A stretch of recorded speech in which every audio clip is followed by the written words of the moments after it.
सियासत की जंग में सब जायज है की तर्ज पर बीजेपी चुनावी अभियान चला रही है।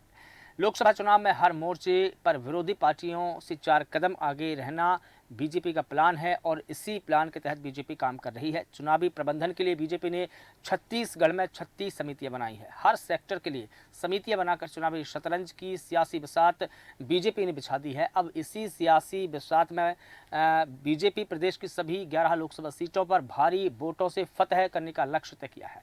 बीजेपी ने सभी 36 चुनाव समितियों को सौंपी चुनावी कार्यों की हर सप्ताह समीक्षा की बात की जा रही है। समितियों के कार्यों पर प्रदेश बीजेपी संगठन के आला नेताओं से लेकर प्रदेश चुनाव प्रभारी तक नजर रखते हैं। हर सप्ताह होने वाली समीक्षा के दौरान समितियों के पदाधिकारियों, संयोजकों, सह संयोजकों के कार्यों की कमी पाए जाने पर आगे की रणनीति बताकर किस तरह से सियासी जमीन मजबूत करना है, इस बारे में भी बताया जाता है।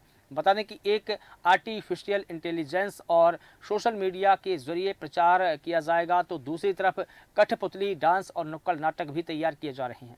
पर्चे, स्टिकर, झंडे, बैनर का कंटेंट तैयार करने से लेकर उन्हें छपवाने और दूसरे प्रदेश में वितरित करने के लिए अलग अलग टीमें बनाई गई हैं। और इसके अलावा वल्क एसएमएस और आईवीआर मैसेज के लिए रजनीश अग्रवाल के नेतृत्व में दूसरी टीम काम करेगी। तो बता दें कि माइक्रो मैनेजमेंट के तौर पर बीजेपी लोकसभा चुनाव की तैयारी कर रही है। बता दें कि आर्टिफिशियल इंटेलिजेंस के अलावा सोशल मीडिया के जरिए प्रचार किया जाएगा, तो दूसरी तरफ कठपुतली डांस, नुक्कड़ नाटक के लिए भी तैयार किए जा रहे हैं। पर्चे, स्टिकर, झंडे, बैनर का कंटेंट तैयार करने से लेकर उन्हें छपवाने तक पूरे प्रदेश में इस तरह की तैयारी चल रही है। तो बता दें कि हर वर्ग को साधने, हर मुद्दों पर विपक्ष को घेरने की रणनीति बीजेपी ने बना ली है। भाजपा का ये चुनावी माइक्रो मैनेजमेंट बताया जा रहा है, जहां हर वर्ग को साधने की रणनीति बीजेपी ने तैयार की है। बता दें कि हर मुद्दों पर विपक्ष को घेरने के लिए टीमें अलग अलग बनाई है। विपक्ष को किन मुद्दों पर घेरना है, कैसे घेरना है, क्या रणनीति है, इसके लिए भी बीजेपी ने टीम बनाई है। हर एक वर्ग को साधने के लिए अलग से टीम बनाई गई है। किस वर्ग को कहाँ पर किन मुद्दों पर के पास में जाना है, उनको कैसे साधना है, इसके लिए बीजेपी ने सभी सियासी बिसात बिछा ली है। बता दें कि मध्य प्रदेश में 29 लोकसभा सीट है, इसको लेकर के बीजेपी तमाम तैयारी कर रही है। वहीं छत्तीसगढ़ में 11 लोकसभा सीटें हैं। इन सभी सीटों पर फतह पाने का लक्ष्य बीजेपी ने रखा है और बीजेपी इस पर काम कर रही है। और इस पूरी खबर पर अधिक जानकारी के लिए हमारे साथ में हमारे पॉलिटिकल एडिटर प्रबाल सक्सेना सर जुड़ चुके हैं। सर, जिस प्रकार से हम देख रहे हैं कि लोकसभा चुनाव की तैयारियां अब जोरों पर है, आचार संहिता लग चुकी है, बीजेपी अपने माइक्रो मैनेजमेंट के जरिए चुनावी समर में उतर चुकी है, क्या तैयारी है? और जैसे कि अलग अलग टीमें बनाई है बीजेपी ने, क्या कुछ अपडेट है सर उसके लेकर? देखिए, भारतीय जनता पार्टी जो है वो लक्ष्य बना के और एक बहुत ही सुनियोजित तरीके से काम करती है और उसकी जो रणनीति रहती है, जो उसकी टीम है, वो हर पहलू पर विचार करती है। अर्थात वो विपक्ष के जितने भी हमले हो सकते हैं, विपक्ष के किस तरह से जवाब देना है, उनको बहुत बारीकी के साथ अध्ययन, उनकी टीम बैठती है, अध्ययन करती है। नुक्कड़ नाटकों के माध्यम से, कठपुतली के माध्यम से और सरकार की जो जमीनी योजना है वो कैसे आम आदमी के दिलों तक पहुंचे, इस पर उनका जबरदस्त होमवर्क रहता है और उसके अनुसार ही वो पल पल की उनकी टीम जो है वो जानकारी लेती रहती है और उसको तुरंत उस काउंटर भी करती है। तो इस तरह हम कह सकते हैं बहुत ही बारीकी के साथ में वो इन सब चीजों को देखते हैं, न केवल देखते हैं बल्कि उस पर काउंटर भी करते हैं और बहुत तेजी से वो उनकी जो आईटी टीम है वो सक्रिय रहती है। तो इस तरह हम कह सकते हैं कि वो पल पल के साथ वो सरकार की योजनाओं के साथ साथ विपक्ष को किस तरह से घेरना है और विपक्ष पर किस तरह से हमले करना है, इस पर उनका पूरा फोकस रहता है। प्रधानमंत्री हो, चाहे राष्ट्रीय अध्यक्ष हो, चाहे तमाम जो मुख्यमंत्री और जो बूथ स्तर की टीम है, वो सभी काम करती है और इस तरह वो एक पूरे एक परिवार के साथ वो पूरे उसमें लगते हैं और शाम को उसका क्या आउटपुट रहा उस पर भी गहन विचार मंथन करते हैं। जैसा भी शक्ति का जो मामला आया था, तो उस पर भी उन्होंने जो है जिस तरह से उन्होंने उसको विपक्ष गठबंधन को घेरा और कहा कि हिंदू धर्म में शक्ति का मतलब मात्र शक्ति, नारी शक्ति है, लेकिन कांग्रेस और दमुक का इंडिया गठबंधन कर रहा है, वो उसको नष्ट करने की बात कर रहा है। तो एक प्रकार से उन्होंने जो राहुल गांधी की चीज को उन्होंने पूरी तरह से नकार दिया और फिर राहुल गांधी को कहना पड़ा कि ये इंडिया शाइनिंग जैसे एक गारंटी होगी, वरना इस टाइप की बातें शुरू हो गई। तो सब्जेक्ट के साथ तरह से खेलना आता है, पहले पिच तैयार करते हैं, फिर पूरी तरह से उनकी टीम जो है इस पर लग जाती है। ये उनकी बहुत बड़ी खूबी है। लेकिन ठीक है सर, सोशल मीडिया के अलावा, नुक्कड़ नाटक के अलावा, पर्चे, बैनर, पोस्टर के अलावा भी बीजेपी एक और तकनीक का इस्तेमाल करने वाली है, जिसका नाम है आर्टिफिशियल इंटेलिजेंस, यानी कि एआई के जरिए चुनाव प्रचार में उतरेगी। इसका यूज़ कैसे किया जाएगा और आर्टिफिशियल इंटेलिजेंस यानी कि एआई के जरिए जो प्लान बीजेपी बना रही है उसका क्या प्लान हो सकता है, कैसे इसको धरातल पर उतारेगी?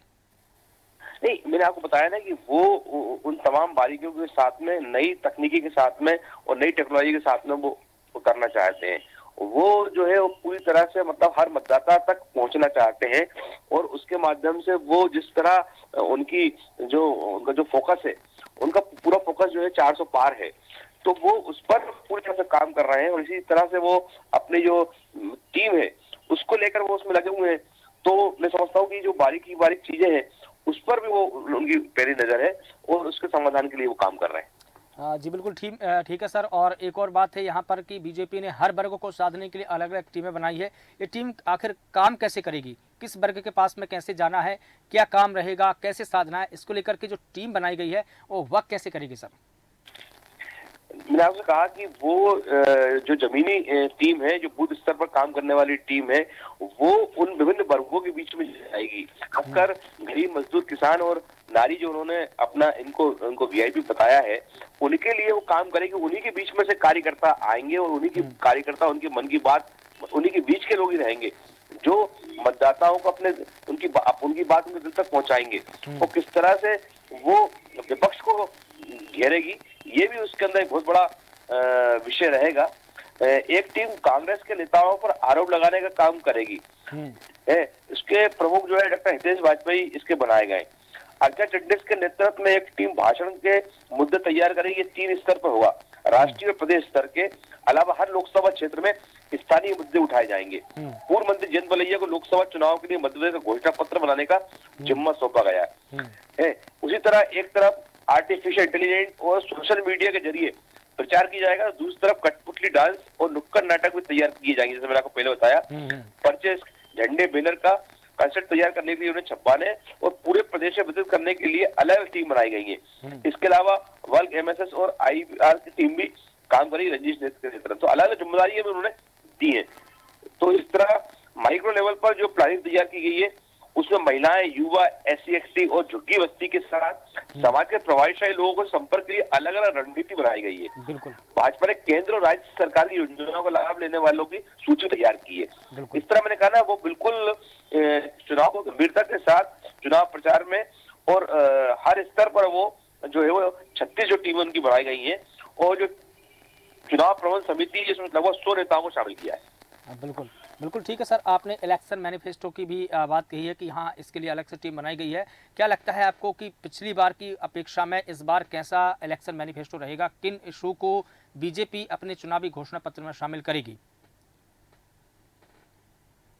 प्रधानमंत्री की जी ने जो टारगेट दिया है विभिन्न राज्यों में जी, तो उन्होंने 4 वीआईपी, 4 जातीय, गरीब, किसान, युवा और नारी बताया है और इनके कल्याण के अवसर उपलब्ध कराने के लिए आत्मनिर्भर भारत, मेक इन इंडिया का मजबूत स्तंभ बनेगा। देखिए, मुरैना, इंदौर, मंदसौर और धार जिले में लगने वाले नए उद्योग की दिशा में एक बड़ा कदम है। उन्होंने कहा, उन्होंने ऐसा कुछ काम किया है, राम राज्य की जो परिकल्पना है उसको साकार कर सकते हैं। ये तभी होगी जब हर वर्ग के अंदर लोग जो है वो संतुष्ट हो सरकार की योजनाओं से, सरकार की नीतियों से, और उस दिशा में कार्यकर्ता जो है उनको मोटिवेट करें। तो कार्यकर्ता और प्रत्याशी आप देखिए घर घर जा रहे हैं, सरकार की योजनाओं का बखान कर रहे हैं, उनके साथ बैठ रहे हैं, उनके साथ मजीरे बजा रहे हैं, उनके साथ गा भी रहे हैं, उनके साथ मतलब नृत्य भी कर रहे हैं। जिस स्तर पर मतलब वो कर सकते हैं, उनको लुभा सकते हैं, एक पारिवारिक वातावरण बना के, उनके साथ भोजन करके, उनके साथ उनके उत्सवों में भाग लेके। तो ये जो एक पूरा परिदृश्य जो दिखाई दे रहा है वो वाकई में एक भारतीय वासुदेव कुटुंबकम की जो हमारी अवधारणा है उसको कहीं ना कहीं प्रतिपादित करता है। ये जो चीज है यही लोगों के दिलों में उतरती है। जैसे पूर्व मुख्यमंत्री जो है सत्य मामा बने, इस टाइप से वो पारिवारिक वातावरण बना के मतलब जो है मतदाताओं के घर तक पहुंचते हैं और वहां से उनको बूथ स्तर पर लाते हैं और फिर मतलब जो उन्होंने बात की है 370 वाली और 400 वाली, उस आंकड़े की तरफ बढ़ रहे हैं। जी बिल्कुल सर, तमाम जानकारी, तमाम अपडेट्स के लिए आपका बहुत शुक्रिया। तो बता दें कि सियासत की जंग में सब कुछ जायज़ की तर्ज पर बीजेपी चुनावी अभियान में जुट चुकी है। लोकसभा चुनाव में हर मोर्चे पर विरोधी पार्टियों से 4 कदम आगे रहने का प्लान बीजेपी ने बनाया है। देखना होगा कि प्लान कितना सक्सेस रहेगा। लोकसभा चुनाव का शंखनाद हो चुका है।